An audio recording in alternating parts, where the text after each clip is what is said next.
დაკავებულია კაცი, რომელიც ყოფილი ცოლების ინტიმური შინაარსის ფოტო და ვიდეო მასალას 15 წლის შვილს უგზავნიდა და მას სექსუალურ საკითხებზე ესაუბრებოდა.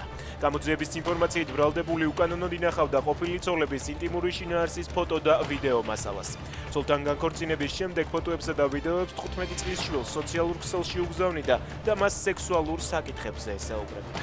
სუსის გადაწყვეტილებით ლევან ხაბეიშვილს პაემნის მიმოწერისა და სატელეფონო საუბრის უფლება შეეზღუდება. ამის შესახებ სუსის ანტიკორუფციული სააგენტოს საგამოძიებო ცენტრალური სამმართველოს გამომძიებელ შაქრო ხარშილაძის დადგენილებაშია საუბარი, რომელიც ადვოკატს დღეს ჩაბარდა. იმეც ვიტოვებ, რომ ეს უსამართლობა უმოკლეს დროში დასრულდება, წერს ჯუანშერ ბურჭულაძე ციხიდან გამოგზავნილ წერილში. თავდაცვის ყოფილი მინისტრი წერს, რომ ბრალი, რომელიც წაუყენეს არამხოლოდ აბსურდი და სიცრუე, არამედ მისი უფლებების დარღვევაცაა.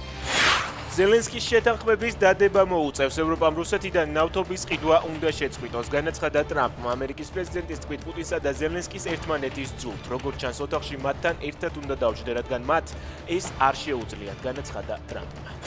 მასშტაბური ხანძარი ფილიპინებზე დედაქალაქის მჭიდროდ დასახლებულ რაიონში გაჩენილი ხანძრის შედეგად 1000-ზე მეტმა ოჯახმა სახლები დაკარგა. ხანძრის შედეგად სულ მცირე 3 ადამიანი დაშავდა. ხელისუფლება ჯერ კიდევ იძიებს ცეცხლის გაჩენის ზუსტ მიზეზს.